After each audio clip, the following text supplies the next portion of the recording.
Assalamualaikum warahmatullahi wabarakatuh.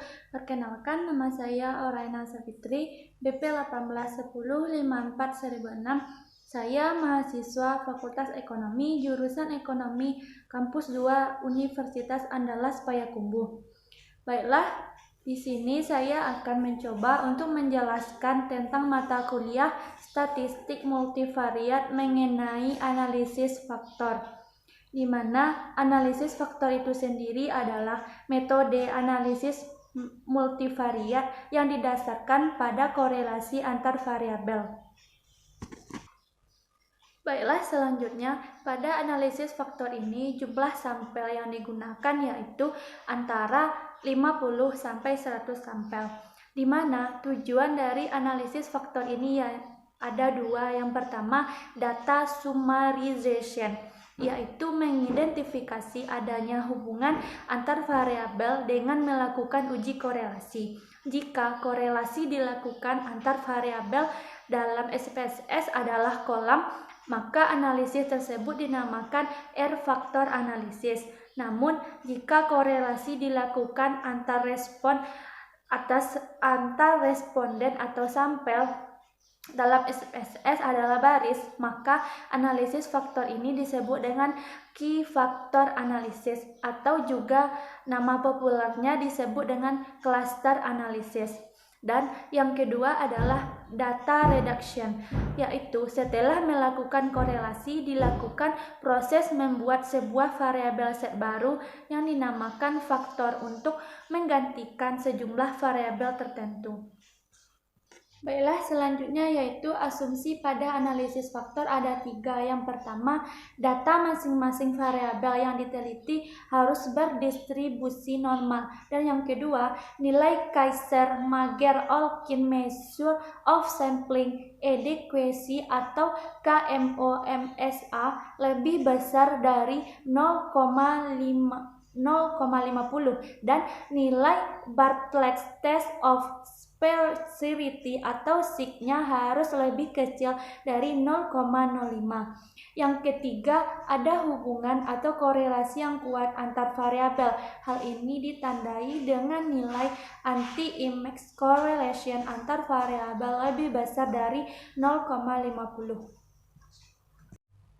Baiklah, sekian penjelasan dari analisis faktor yang dapat saya sampaikan. Selanjutnya saya akan mencoba untuk memberikan contoh kasus tentang analisis faktor ini dengan menggunakan aplikasi SPSS. Baiklah, saya akan mencoba untuk memberikan contoh kasus analisis faktor, yaitu analisis faktor-faktor yang mempengaruhi kepuasan pelanggan terhadap pelayanan PT Telkom Kota Payakumbuh. Ada 25 orang responden atau sampel dengan jawaban 5 item pertanyaan kuesionernya tentang P1 yaitu keandalan, P2 yaitu ketanggapan, P3 yaitu keyakinan, P4 yaitu empati, dan P5 yaitu berwujud. Untuk menganalisis faktor ini, maka saya akan menggunakan 25 data tadi, di mana data tersebut sudah saya buat di aplikasi Microsoft Excel. Langkah saya selanjutnya yaitu mengcopy pastekan data dari Microsoft Excel ini kepada aplikasi SPSS.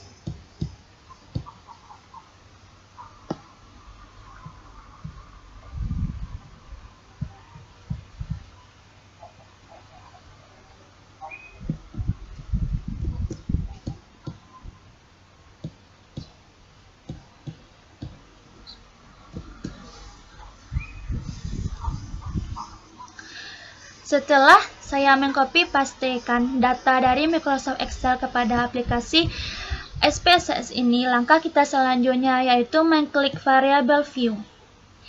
Pada name kita ubah dengan P1, P2, P3, P4, dan P5.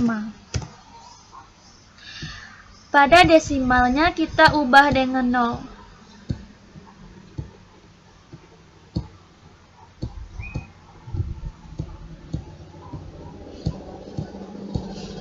Dan label kirnya kita ubah P1 itu sebagai keandalan.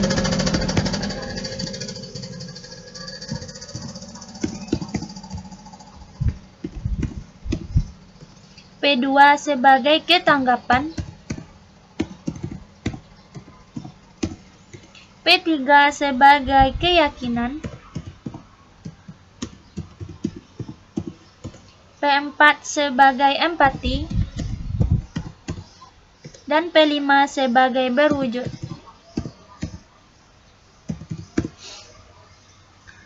Selanjutnya, kita klik Analyze dan kita pilih Dimension Reduction atau pada aplikasi SPS ini yaitu Data Reduction, kita pilih faktor. Selanjutnya, kita masukkan semua variabel ini kepada kotak variabel.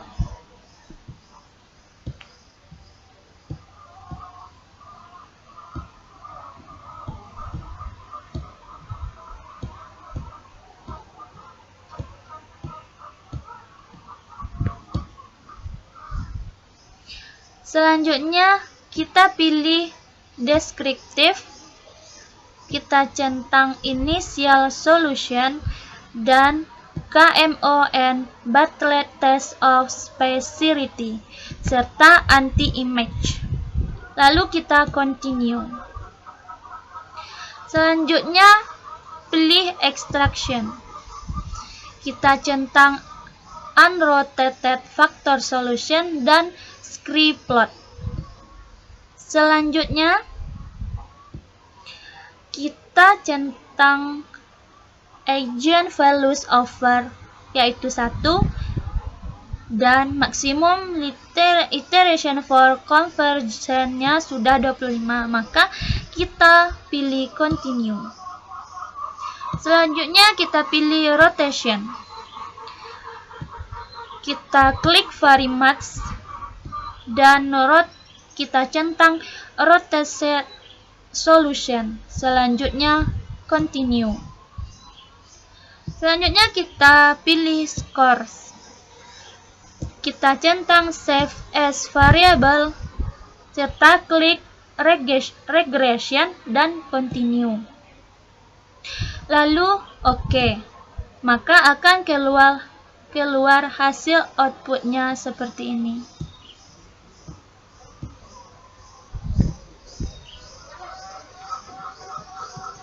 Inilah hasil output yang didapat. Selanjutnya, saya akan menjelaskan hasil output tersebut. Pertama, saya akan menjelaskan KMON Bartlett Test, di mana tabel output KMON Bartlett Test berguna mengetahui kelayakan suatu variabel. Apakah dapat diproses lebih lanjut menggunakan teknik analisis faktor ini atau tidak?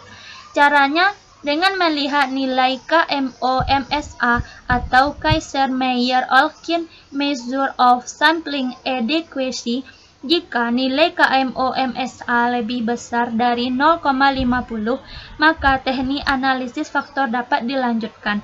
Berdasarkan output ini, diketahui nilai KMO-MSA sebesar 0,681, yaitu besar dari 0,50, dan nilai Bartlett Test of Specirity atau SIG-nya yaitu 0,008, di mana kecil dari 0,05. Maka analisis faktor dalam penelitian ini dapat dilanjutkan karena sudah memenuhi persyaratan pertama.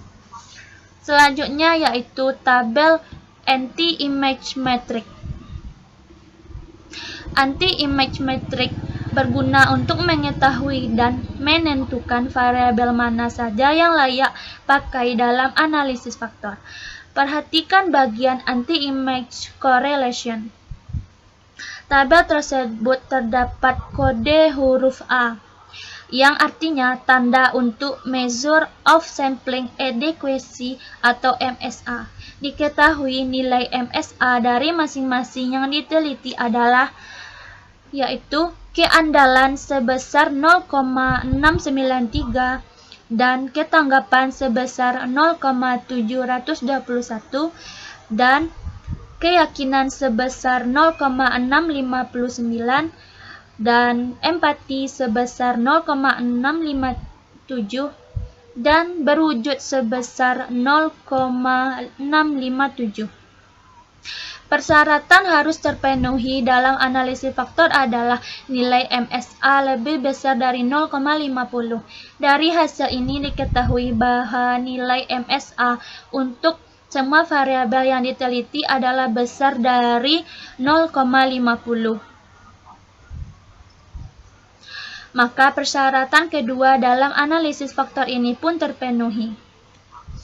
Dengan catatan, jika ada variabel yang memiliki nilai MSA kecil dari 0,50, maka solusinya adalah dengan melakukan proses analisis ulang hanya untuk variabel yang memiliki nilai MSA besar dari 0,50. Selanjutnya yaitu tabel komunitas. Tabel komunitas ini menunjukkan variabel yang diteliti apakah mampu untuk menjelaskan faktor atau tidak. Variabel dianggap mampu menjelaskan faktor jika nilai extraction lebih besar dari 0,50. Berdasarkan output ini, diketahui nilai extraction untuk semua variabel adalah lebih besar dari 0,50. Dengan demikian dapat disimpulkan bahwa semua variabel dapat dipakai untuk menjelaskan faktor. Selanjutnya saya akan menjelaskan tentang total variance explained. Tabel total variance explained menunjukkan nilai masing-masing variabel yang dianalisis. Dalam penelitian ini ada 5 variabel, berarti ada 5 komponen yang dianalisis. Ada 2 macam analisis untuk menjelaskan suatu varian, yaitu initial agent values dan extraction sums of sequence loading.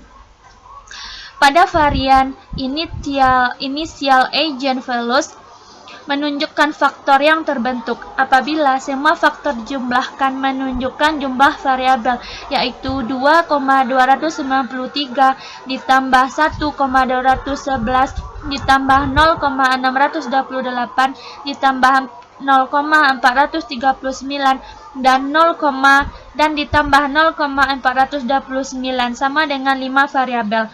Sedangkan pada bagian extraction sums of sequence loadings menunjukkan jumlah variasi atau banyaknya faktor yang dapat terbentuk pada hasil output ini, yaitu 2 variasi faktor, yaitu 2,293 dan 1,211.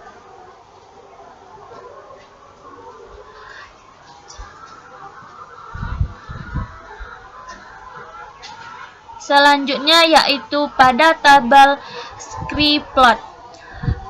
Tabel scriplot ini menunjukkan jumlah faktor yang terbentuk. Caranya dengan melihat nilai titik komponen yang memiliki nilai agent value besar dari 1.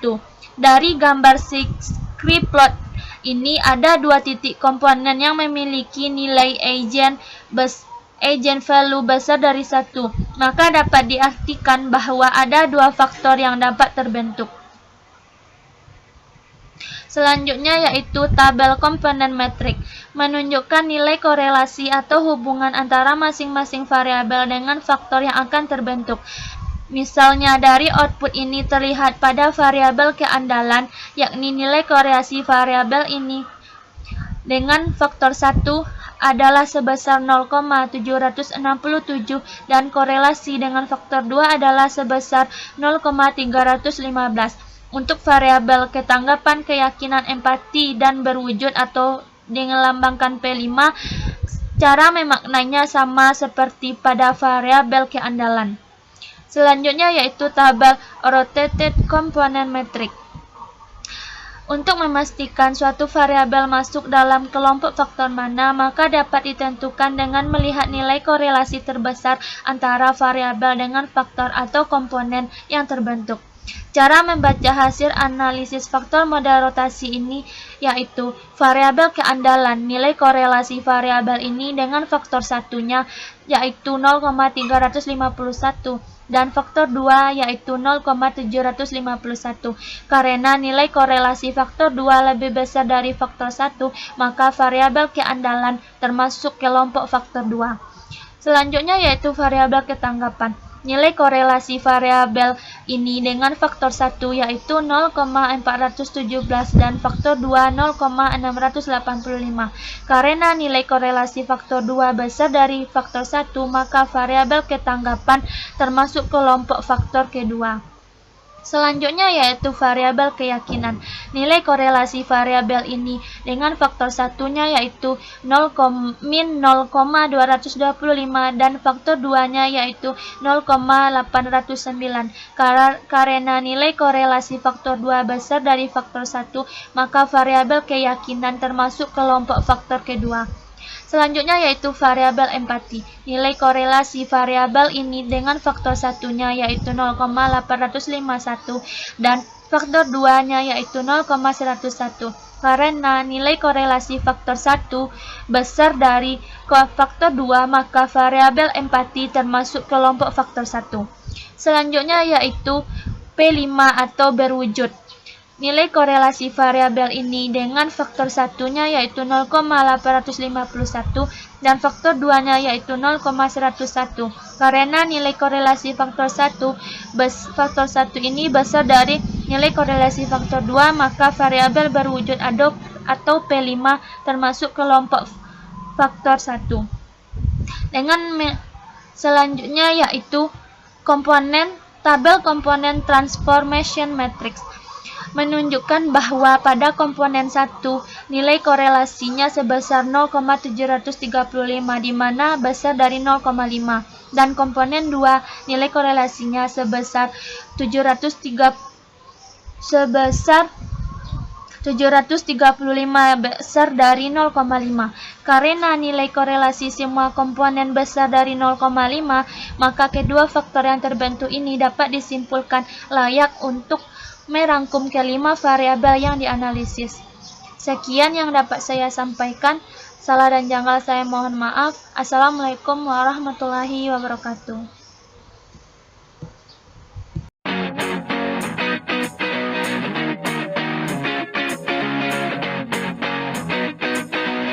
Audio Jungle.